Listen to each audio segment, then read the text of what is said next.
কিনা? কয়টা? চারটা বস্তু দিয়ে আল্লাহ রাব্বুল আলামিন দেহ বানাইলেন, কিন্তু রূহ নামক ইঞ্জিন আল্লাহর কাছ থেকে পাঠাইলেন। দেহ বানাইলেন মায়ের চেহারার ভিতরে, রূহ রবের কাছ থেকে রাব্বুল আলামিন পাঠাইলেন। এই জন্য আল্লাহ বলেন, ওয়া মা খালাকতুল জিন্না ওয়াল ইনসা ইল্লা লিয়াবুদুন।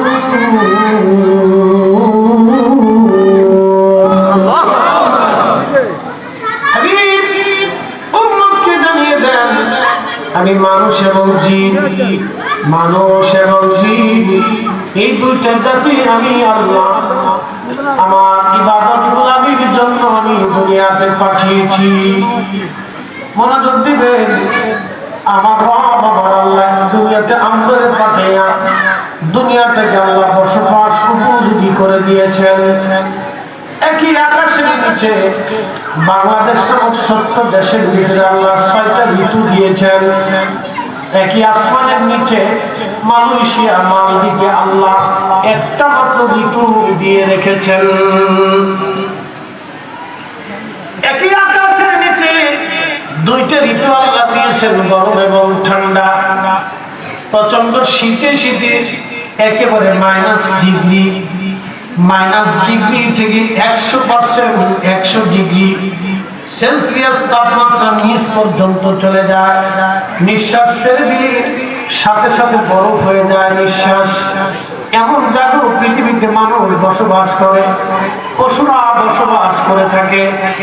বাংলাদেশের ছাগলের যে ফসল, শীত প্রধান অঞ্চলে ছাগলের ফসল একরকম না। বাংলাদেশের যে খাবার ছাগলের ভেড়া দুম্বাই খায়, আরবের ছাগলগুলি ভেড়া দুম্বাগুলি একই রকম খাবার খায় না। তারা প্রচন্ড গরমের মধ্যে টিকে থাকে। একটা উট একটা প্রাণী ওরা সাপ খাইলেও ওরা মারা যায় না। আল্লাহ তার পেটের ভিতরে এমন একটা ব্যবস্থা করে দিলেন, ও 3 দিন 4 দিন 7 দিন 1 মাসের পানি পর্যন্ত তার পেটের ভিতরে জমা করে রাখতে পারে। এইভাবে তার জন্য আল্লাহ রাব্বুল আলামিন গোডাউন তৈরি করে দিলেন। পানি গোডাউন আল্লাহ উটের পেটের ভিতরে বানিয়ে দিলেন। এক্সট্রা পানি রেখে দেয়। আমরা যেমন গাড়িগুলি চালাই, গাড়ি চালানোর পরে তেল শেষ হয়ে যাওয়ার পর স্টকে কিছু তেল জমা করে রাখে, অর্থাৎ ওই নিচে 10-20-30 কিলো পর্যন্ত চলার মতো তেল পর্যাপ্ত পরিমাণে নিচে থাকে। এটা আসার আগে গাড়ি সিগন্যাল দিয়ে দেয়, তোমার তেল শেষ হয়ে গেছে। পানি জমা করে দিলেন আমার আল্লাহ। বাংলাদেশের মতো পানি সৌদি আরবের যত সম্ভব সেখানে পাওয়া যায় না। সেই জন্য উট কিভাবে চলবে সেই ব্যবস্থা আল্লাহ করে দিলেন। পিঁপড়াদেরকে আমার আল্লাহ দিয়ে দিলেন দলবদ্ধ ভাবে বসবাস করার জন্য। প্রচন্ড বন্যা যখন হয়, পিঁপড়ারা কিন্তু এক ভাবে থাকে না। একটা পিঁপড়া আরেকটা পিঁপড়ারে জড়িয়ে ধরে রাখে, জড়িয়ে ধরে রেখে পিঁপড়াগুলি পানির উপরে ভাসতে থাকে। ওরা জানে যদি আমরা ছেড়ে দিই তাহলে আমরা সবাই মারা যাব, আর যদি ধরে রাখি আমরা সবাই বেঁচে যাব। পিঁপড়া থেকে মানুষের শিকার অনেক কিছু আছে, উট থেকেও মানুষের শিকার অনেক কিছু আছে। আল্লাহ একটা কুকুর প্রাণী দুনিয়াতে সৃষ্টি করে পাঠাইলেন। আমাদের ঘরের দরজায় বাড়ির আঙ্গিনায় যে ঘোরাফেরা করে, ইচ্ছা করলে আল্লাহ জঙ্গল পাঠিয়ে দিতে পারতেন। জঙ্গলের কুকুর আর বাড়ির কুকুর একরকম না। এই কুকুরগুলি আপনার বাড়ির আঙ্গিনায় আল্লাহ পাঠিয়ে দিলেন। আল্লাহ তার অন্তরটাকে প্রভুর ভক্ত বানিয়ে দিলেন। সে প্রভুরে পাহারা দেওয়ার জন্য, তার মালিককে পাহারা দেওয়ার জন্য সে তার নিজের জীবন উপেক্ষা করে শত্রুর সাথে পর্যন্ত লড়াই করে মালিক পাহারা দেওয়ার জন্য। মালিক পাহারা দেওয়ার জন্য সে সারা রাত পর্যন্ত জেগে থাকে। খাবার দিলেও আপনার জেগে থাকবে, মাঝে মধ্যে দিলেও জেগে থাকে, মাঝে মধ্যে না দিলেও জেগে থাকে। দেবীগঞ্জবাসী মনোযোগের সাথে কথা শুনবেন। এই কুকুর আপনার বাড়ির পাহারা দেয়, আপনি মাঝে মধ্যে খাবার দেন, মাঝে মধ্যে লাঠি দেন, ও লাঠি খাবে কিন্তু দরওয়াজা ছেড়ে দিয়ে পালিয়ে যায় না, জানে মনে এখন লাঠি মারছে পরে আবার আমাকে খাবার দেবে। এই কুকুর আপনার বাড়ি পাহারা দেয়। এই কুকুর থেকে আমাদের তিনটা বস্তু শিকার আছে। এক নম্বরে এই কুকুর প্রভুভক্ত, সে কোনোদিন মালিকের সাথে বেইমানি করে না। কিন্তু এই মানুষ সন্তান লালন পালন করার পরও বহু সন্তান দেশে আছে, বাবার বৃদ্ধাশ্রমে পাঠাইয়া নিজে বউ সন্তান নিয়ে আনন্দে থাকতে চায়। এটাই হলো কুকুরের চেয়ে নিকৃষ্ট খাওয়া। এই ছেলে জীবনের অর্থ বুঝে না।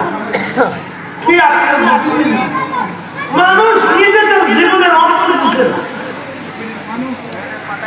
মানুষ তার জীবনের অর্থ বুঝে না। এই কুকুরকে আপনি আদর করবেন, ঘরের ভিতরে একটা পোষা বিড়াল মানুষ পালে, এই বিড়ালটাকে খাবার খাওয়াবেন, কোনদিন আপনার সাথে বেইমানি করবে না, দরজা ছেড়ে পালিয়ে চলে যাবে না, বাচ্চা দিবে, বাচ্চা রেখে দিবে, আপনার বাড়ি থাকবে ইঁদুর পোকামাকড়গুলি তাড়িয়ে দিবে, সাপ বিচ্ছুগুলি আপনার ঘরের মধ্যে সে ঢুকতে দেবে না, থাকতে দেবে না। এই বিড়াল আপনাকে পাহারা দিবে, মৃত্যুর সামনে নিয়ে শত্রু সাপের সাথে মারামারি করবে, যুদ্ধ করবে, তারপরেও তাকে ঘরে থাকতে দেবে না। কারণ বিড়াল জানে সে শত্রু আমার মালিক মেরে ফেলবে, সেই জন্য বিড়াল সাপের সাথে মৃত্যুর সামনে নিয়ে লড়াই করবে, তারপরেও আপনার ঘরে সাপ সে থাকতে দেবে না। এটাই বিড়ালের উপকারিতা, ইঁদুর থাকতে দেবে না। গোপন চোর ইঁদুর আপনার ঘর থেকে তাড়িয়ে দেবে, খাবার খাওয়াবেন কিন্তু বেইমানি করবে না। কিন্তু সন্তানের বন্ধু ভাই ব্রাদার বলেন, টাকার জন্য এক ভাই আরেক ভাইকে খুন করে, জমির জন্য সন্তান বাবার মাথার উপরে লাঠি দিয়ে আঘাত করে, সম্পদের জন্য বাবা সন্তানকে তালাক দিয়ে দেয়। কালকে খবরে দেখলাম গাজীপুরের এক বাবা টাকার জন্য নিজের সন্তানদের চিকিৎসা করাই নেই, সন্তান মারা যাওয়ার পরে সন্তান দেখে বাবা পালিয়ে চলে গেছে। এমন বাবা দুনিয়ার ভিতরে আছে, তার মানে বুঝে গেল এরা সুর আর কুত্তা আছে নিকৃষ্ট খাওয়া। জীবনের অর্থ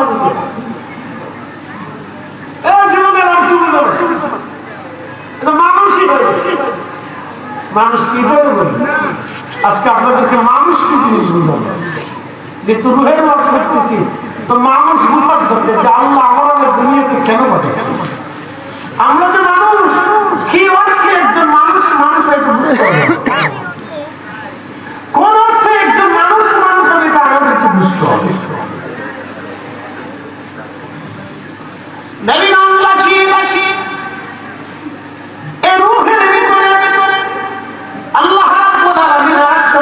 তৈরি করে দিলেন, এই বস্তুর নাম নফস। খুব মনোযোগ দিবেন, নফস একসাথে বলেন কি নফস। এই জন্য কোরআন আল্লাহ বলেন রব্বানা যালামনা আনফুসানা, আল্লাহ আমি আমার নফসের সাথে জুলুম করে ফেলেছি। আল্লাহ নফস খুব মনোযোগ দিবেন। যেমন রূহ না থাকলে মুর্দা লাশ, বডির কোনো ক্ষমতা থাকে না, বডির কোনো পাওয়ার থাকে না। আবার শুধু যদি বডি না থাকে, রূহ সাধারণত কোনো কাজ দেখা যায় না, দেখা যায় রূহ এবং দেহের সম্বন্ধে একজন মানুষ, এই মানুষটাকে আরবিতে বলা হয় বান্দা, বান্দা বান্দা ইনসান মানুষ বলা হয়। ঠিক রূহ এবং নফসের সমন্বয়, এইটাকে কেউ কোরআনে কোথাও বলেছেন রূহ, আবার কোথাও বলেছেন নফস। মনোযোগ দিবেন, রূহ এবং নফস সমন্বয়। ভাই আমার, এই নফসের ভিতরে আবার দুইটা ভাগ আছে। একটা ভাগের নাম নফসে আম্মারা, আরেকটা ভাগের নাম নফসে মুতমাইন্না। আমার রব কোরআনুল কারীমের ভিতরে বলেন ইয়া আইয়াতুহান নাফসুল মুতমাইন্নাতু ইরজিই ইলা রাব্বিকি রাদিয়াতাম মারদিয়া ফাদখুলি ফি ইবাদি ওয়াদখুলি জান্নাতি।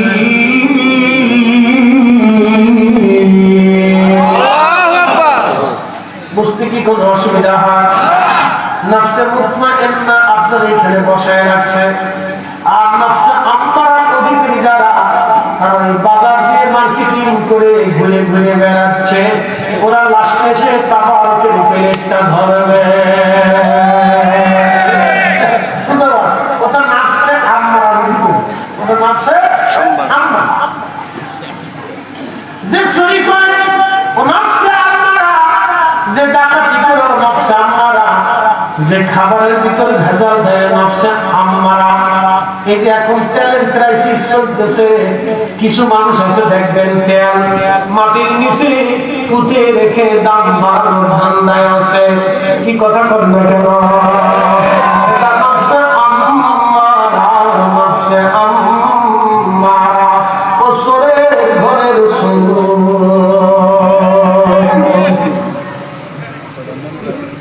এটা নফসে আম্মারা। ও ধান্দা আছে মানুষের সাথে ডাকে দিতে করতেছে, পাম্পের তেল নেই কিন্তু গোপনে মারতেছে। কারণ জীবনে 1 লিটার পানির অসুবিধা নেই, 200 টাকা 400 টাকা কারণ কাছে আছে, বেশি নেই, 10 লিটার আছে, আমি 2 লিটার আপনার দেবো, কিন্তু 400 করে 800 টাকা সরকার থেকে তেলের নিচে কত 120 টাকা। ও তেল নিয়ে সরকার 400 টাকা, তো লাভ কত? তার মানে আপনার ঘাড়ের উপরে বন্দুক রেখে আপনার কাছ থেকে টাকা নিয়ে চলে গেল। তো আন্তর্জাতিক খ্যাতি সম্পূর্ণ টাকা আসতে করে বলে মারাত্মক টাকা।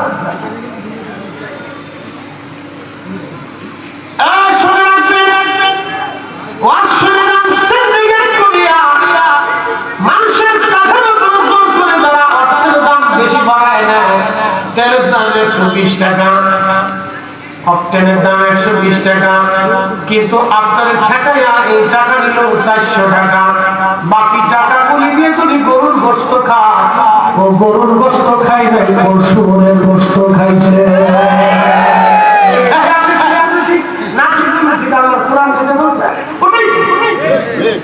কি বুঝতে অসুবিধা?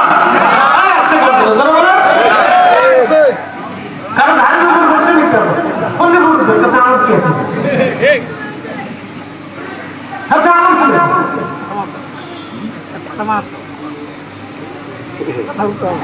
হঠাৎ করে ডিমের দাম বাড়ে, মুরগি কি হরতাল করে, আমি ডিম পারবো না, তরকারি খা।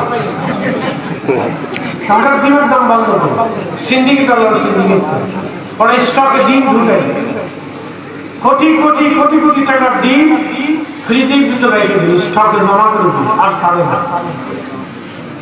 3 দিন যদি না ছাড়ে বলছি যে ডিম নেই, হঠাৎ করে বাজার কৃত্রিম সংকট তৈরি করে দিয়ে ওরা মানুষের কাছ থেকে টাকা লুটে। আল্লাহ কসম করে বলি, এই মাহফিল সাক্ষী,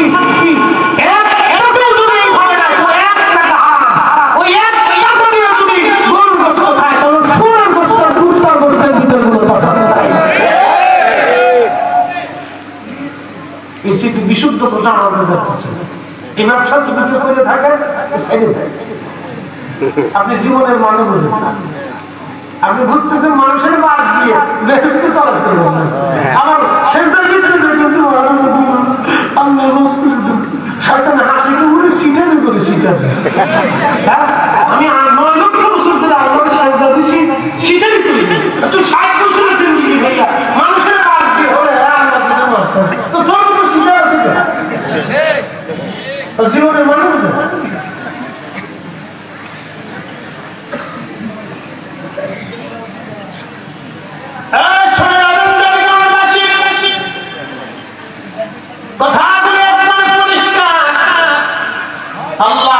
সমস্ত ডাকাত থেকে আমরা বাঁচাই রাখুন, জোরে বলে আমি বলতেছেন মনে হয় আপনারা এই সাথে জড়িত আছেন নাকি? আবার জোরে বলে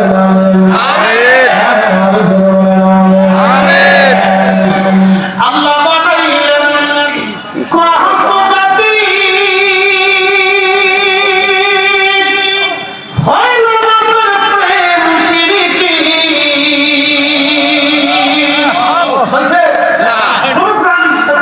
বর্তমান পৃথিবীতে বিজ্ঞান আছে না 4 লক্ষ প্রজাতির জীব জীবন আছে, কোন জীব জীবনের সাথে আল্লাহ প্রীতি হয় নাই, আল্লাহ ফেরেশতাদের সাথে প্রীতি হয় নাই, জিনদের সাথে প্রীতি হয় নাই, আল্লাহ প্রীতি হয়েছে মানুষের সাথে। সুবহানাল্লাহ, এর সাথে আল্লাহ এই মানুষের ভিতরে খাদা বাজবিনি, এই মানুষের ভিতরে কুতুবউদ্দিন কাকি, এই মানুষের ভিতরে নিজামউদ্দিন আউলিয়া যে ডাকাত হওয়ার পরও আল্লাহ ওলি হয়ে গেছে, এই মানুষের ভিতরে হযরত মালিক ইবনে দিনার যে সারা জীবন মাতম করার পরেও সে আল্লাহ ওলি হয়ে চলে গেছে, এই মানুষের ভিতরে বিশাল হাফেজ সারা জীবন মাতম করার পর ওলি হয়ে চলে গেছে, এই মানুষের ভিতরে হাসান মুফতি স্বর্ণের ব্যবসা করার পর দুনিয়া দিয়ে হয়ে আল্লাহ ওলি হয়ে চলে গেছে, এই মানুষের ভিতরে আব্দুল্লাহ ইবনে মুবারক যিনি প্রথম জীবনে মনে পাই লেখা দুস্থ হওয়ার পর পৃথিবীর শ্রেষ্ঠ আলিম হয়েছেন, এই মানুষের ভিতরে শাহজালাল আহমেদ জাররাদি,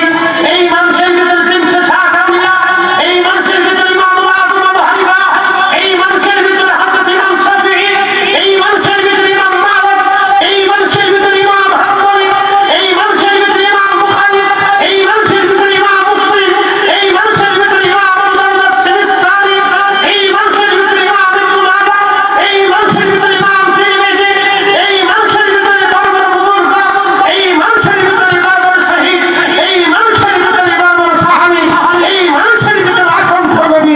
কথা বলেন ঠিক না? মানুষের সাথে আল্লাহ প্রেম হচ্ছে, আল্লাহ আল্লাহ মানুষের সাথে আর বাকি প্রাণীদের সাথে